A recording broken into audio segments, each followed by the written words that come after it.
You know that feeling, that absolute jolt of panic when you reach for your phone and it's just not there? Oh, yeah. Awful. Or maybe that creepy feeling someone's been trying to snoop on your messages. It's Yeah. like a universal digital dread, isn't it? Totally. But what if your phone could, like, fight back? What if it had its own little silent guardian watching over it? Mm. Today, we're going to pull back the curtain on an app called CrookCatcher.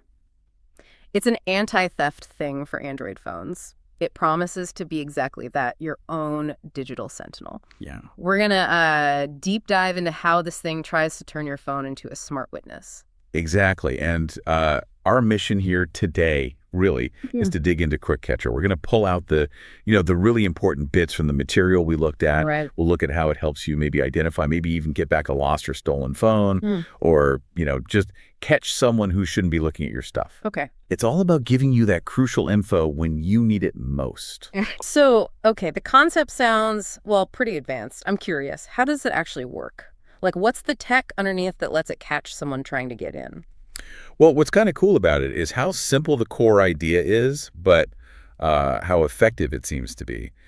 Basically, CrookCatcher is all about spotting when someone tries to unlock your phone and fails.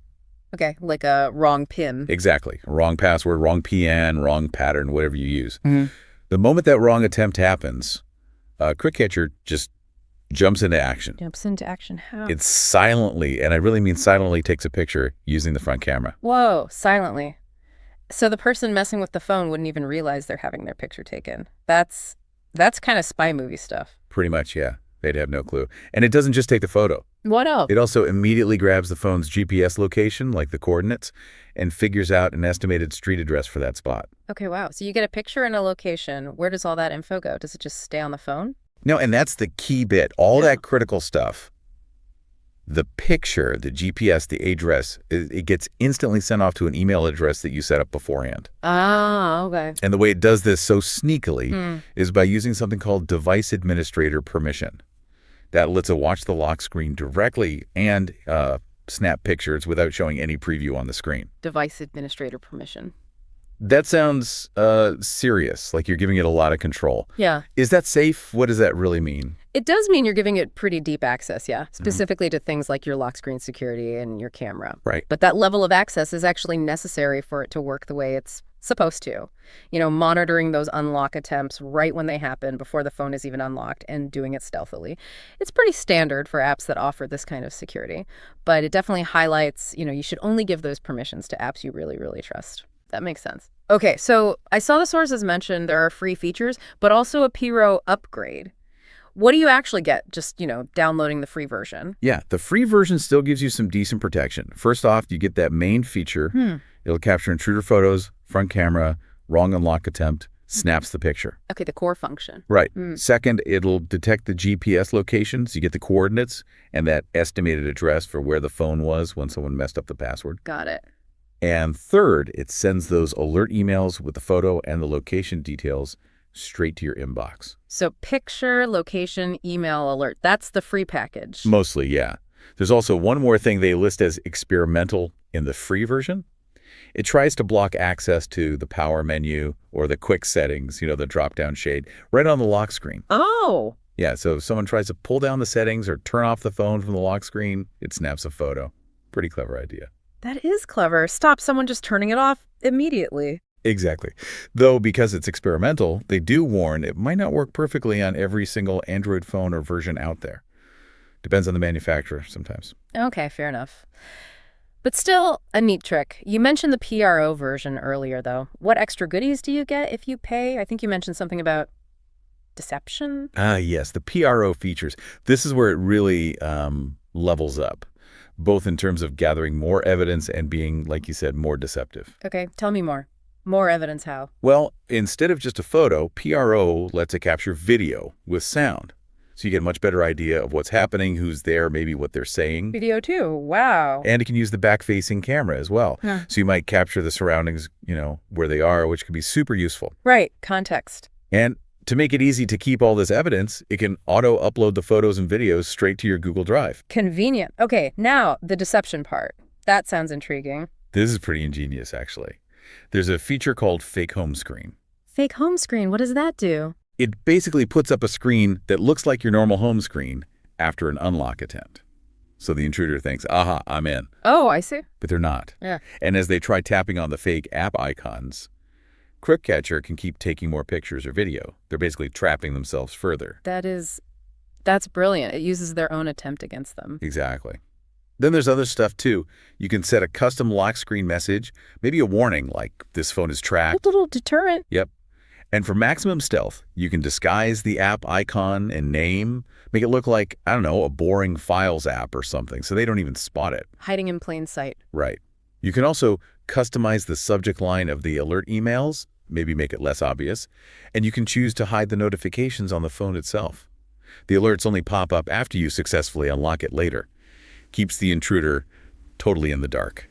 That fake home screen thing, though, that's more than just clever. It feels like it's using a bit of psychology, right? Making the intruder feel like they succeeded. It absolutely is. It's playing on that assumption they've bypassed security.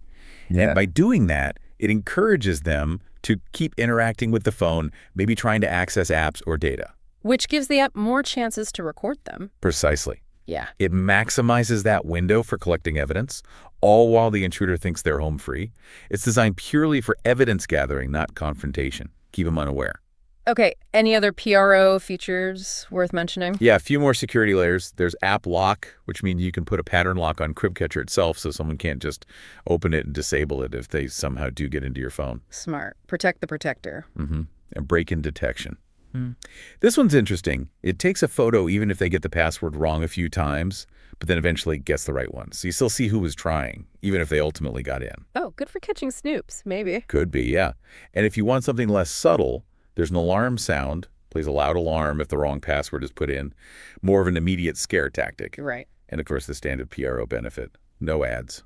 Okay, so no ads in PRO. Does that mean the free one is just littered with ads? Is it annoying to use? Well, littered might be strong, but yeah, the free version does show ads inside the app's settings screen and things like that. Okay. It's how they support development. You know, pretty common trade-off for free apps. Upgrading just gets rid of them. Plus, gives you all those extra features we talked about.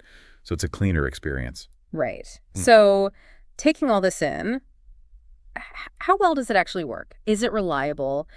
And maybe more importantly, what are the key things someone listening right now needs to think about before they install this? Generally speaking, yeah, it seems to be quite effective for what it sets out to do, capturing that evidence of someone trying to get into your phone.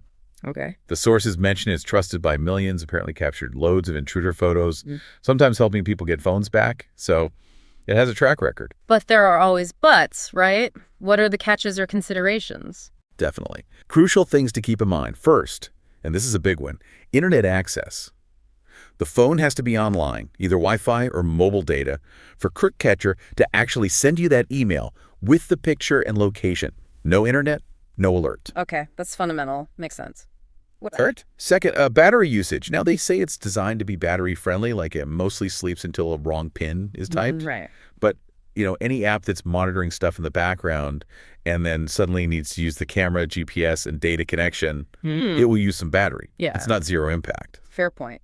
Anything else? Compatibility. Yeah, Android compatibility. We touched on it with that experimental power menu blocking.